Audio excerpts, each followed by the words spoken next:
రోజు రాష్ట్రం దివాళా తీసిందని ఈ రాష్ట్రానికి ఒక నెగిటివ్ బ్రాండింగ్ చేసిన ఎవరంటే అది కేవలం చంద్రబాబు నాయుడు గారే.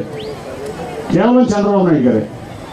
పేదవాళ్ళ కోసం ఎంత చేస్తాంటే జగన్మోహన్ రెడ్డి గారు దాన్ని నెగిటివ్ ప్రోపగండా చేపించి నిధులు అందనీయకుండా రకరకాల కేసులు పెట్టి రకరకాలుగా ఆయన ఇబ్బంది పెట్టినా మరి ఆయన ఎక్కడి నుంచి ఏ రకంగా డబ్బు తీసుకొచ్చి మీ అందరికీ 2,00,000 కోట్లు ఇచ్చాడంటే నిజంగా ఆయన భగవంతుడి కంటే ఎక్కువ నేను భావిస్తున్నా.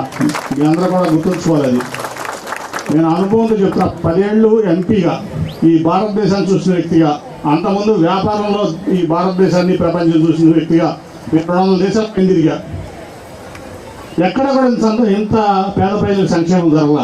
దాంట్లో ఎటువంటి సందేహం లేదు. పార్లమెంట్ కమిటీలు వెళ్ళారు వివిధ దేశాల్లోకి, అక్కడ కూడా చర్చిస్తూ ఉండేవాళ్ళం.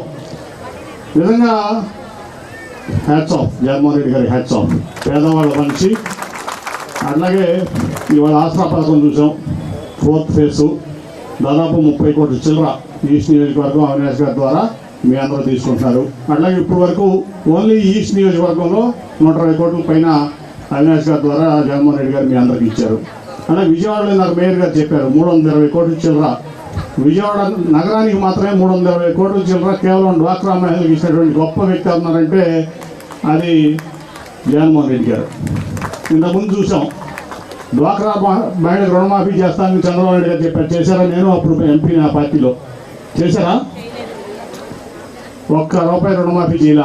రైతులు రుణమాఫీ చేస్తానని చెప్పారు, అది చేయాల.